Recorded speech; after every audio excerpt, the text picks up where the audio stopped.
William Ruto is a man under siege. He is trying everything in his power to win the trust of the people of the Republic of Kenya. That is something that we all agree upon. But what William Ruto believes in, he believes that if he cripples down the opposition, and more so if he cripples down Raila Odinga and absorbs Raila Odinga supporters to his side, he believes that he has a chance to convince the people of Kenya to vote him in the year 2027. Now let's get down to details.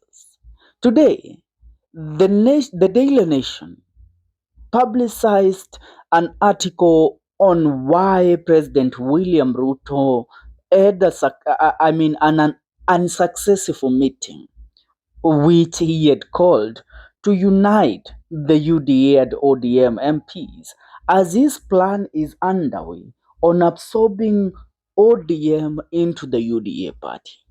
That is one mistake that Raila Odinga cannot do in this lifetime, allowing his sweat, tears, and blood that he has used to build up ODM party to dissolve it so that he can merge it with the UDA party. I mean, Ruto must be dreaming. Now, the headline on the Daily Nation today was why Raila MPs skipped Ruto's meeting. Now, allow me to diverge into this story.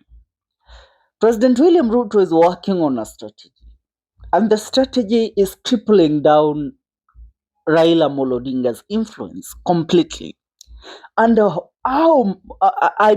can William Ruto cripple down Raila Odinga's influence that Raila has built for decades with in just a few months that he and Raila Odinga have been in an agreement? This is how William Ruto is working on it. William Ruto has fueled and he has also put in money to make sure that the members of parliament within the ODM party are not going to continue being loyal to Raila Odinga. They are being paid to continue spreading the notion that Raila Odinga has handed over the party to William Ruto, which is something that Raila Odinga is not going to take. Let me tell you what is happening. On Sunday, Kimani Ichung'wah led members of parliament in attacking Raila Odinga and labeling Raila Odinga as a man that is fighting devolution. And the reason why they fueled this conversation is because Raila Odinga has been against the CDF funds that are given to members of parliament. According to Raila Odinga himself, he stated that the members of parliament are elected and their role is defined under the Kenyan constitution on what they are supposed to be doing in parliament. One thing is that the members of parliament, their role is legislation, oversight, and representation. Those are the roles of members of parliament as stated by the 2010 constitution. But our members of parliament have found a way of seedling millions and millions of taxpayers' money through the CDF, where we know the CDF money, the Constituency Development Fund, ranges between 100 million to 150 million. And this money, the MPs get this money, but they don't use this money for the sake of development as it is stated under the CDF fund. Remember, the CDF was even ruled by the High Court of Kenya as an illegal entity. Now, Raila Odinga claims the money that is supposed to be given to MPs through the CDF should be channeled to county government because the county government, through the 2010 devolved constitution, the county government is the one that is supposed to oversee the development within the county. The members of parliament who get this money don't channel the money back to the economy or back to development that is as it is supposed to be. And that is why they are not accountable to it. I mean, if there is a process that is so hard in this country to call, is to calling your members of parliament to account once they have acceded to office. For you to impeach a member of parliament, you have to go through the process of recalling them. And recalling a member of parliament, that means you have to start the collection of signatures. Are we together? But for governors, it's so simple. You just have to rally the MCAs to realize that the governor has been misusing the county funds. The governor has been misusing the power that they are given as I mean, to lead a certain county. And the MCAs sign on the impeachment and they table the motion. And the motion proceeds to the House of Parliament and then to the Senate, where the governor now gets to be impeached. But for members of parliament, it's not the same.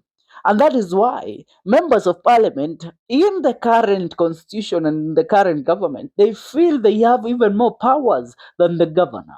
That when they are given the money through the CDF, they go ahead to misuse those funds and then they cannot be called to account. So Raila Amolo Odinga wants to divert that money to the county government so that the county government can be answerable if the money is misused. And that is why he said there is no need for the national government to be building roads within counties. The work of roads building within counties should be the work of the county government, not the constituency government. The MPs don't have the powers to build roads. That has been the point of Raila Amolo Odinga. And William Ruto's MPs feel that they're being rated. And so, William Ruto, seeing what Raila Amolo Odinga started, decided to call the members of parliament from the ODM party for a lunch in State House yesterday. And in that lunch, the agenda was to convince these MPs why they should not follow the footsteps of Raila Amolo Odinga, because it's them who will be losing. The monies that they get every year through the CDF are going to disappear. But one thing with ODM MPs, I mean, let me tell you, not even ODM MPs, I mean, every ODM supporter, it doesn't matter what. If there is one thing that Raila Amolo Odinga succeeded to get from his supporters, is the undying support and undivided, unbought loyalty, which is loyalty that you cannot swindle people out of it. And that is what William Ruto is trying. He is trying to convince these members of ODM that, you know what, even without Raila Amolo Odinga, you people can have a say. Even without Raila Amolo Odinga, you people can be what you want. But hawa watu walisema, we are not going to have a meeting between William Ruto and us if our party leader Raila Amolo Odinga is not there. Now let me tell you one thing. If William Ruto cripples the ODM right now, the ODM party, as he is planning, you know, the fueling of the division within ODM party, where we have seen people like Edwin Sifuna, members of parliament like Akina Sabaut, members of parliament Caleb Misi, we have seen Anyang' Nyong'o and the rest, all of them speaking against certain things that are happening within ODM, which is something that William Ruto is counting on. Seeing the division within ODM, that means ODM is crumbling now. And I shall always remind you of the words said by one Rigathi Gachagua. Rigathi Gachagua told us when William Ruto brought Raila Amolo Odinga into the broad-based government last year when the Gen Z demonstrated, what William Ruto told he, Rigathi Gachagua and the rest, the reason why I'm bringing this Mzee into the government is because I want to cripple him. And crippling Raila Amolo Odinga means killing ODM. And killing ODM means dividing the members of parliament within ODM. I mean, taking the loyalty that these people have to Raila Amolo Odinga and making them loyal to me.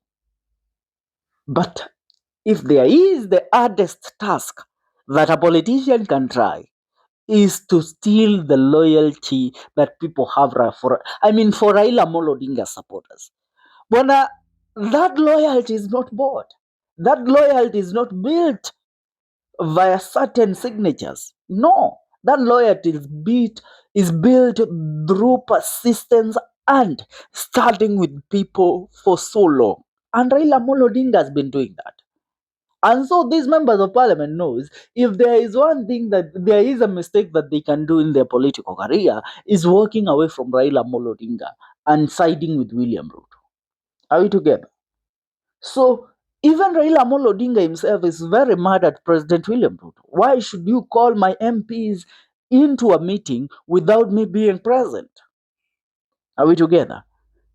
Ukitazama kwa kina, you will understand that ODM, if it gets to be dissolved, there is no party that is as strong as ODM in the Republic of Kenya. That is a fact. That is one thing we know. People who joined ODM, they have been there not because they get anything out of it. They have been losing elections most of the time. But one thing that they do know is that this is their to die party. And there is no member of parliament that decided to follow William Ruto to Statehouse when he called them there. I mean, that is the house of deals. And they decided, you know what? We are not going to take any deals from President William Ruto without Raila Amolo Odinga being present. Imagine you telling somebody like Millie Odhiambo to follow William Ruto. Somebody like Junet Mohammed, you might be out of your head. Convincing people like Babu Owino to come to a meeting with with William Ruto in absence of President William Ruto. In absence of Honorable Raila Amolo Odinga. That is a dream. And that is why they said, if there is one thing that we can never do under the sun, is betray Raila Amolo Odinga. Let William Ruto try dividing ODM. But if there is one thing that he will never succeed in, is dividing the loyalty that these members of parliament have towards Raila Amolo Odinga. Hawa si kama wale wa Rigathi Gachagua. That is one thing that you must understand. Wagachagua wanaweza nunuliwa na wabadili their stand. But for Raila Amolo Odinga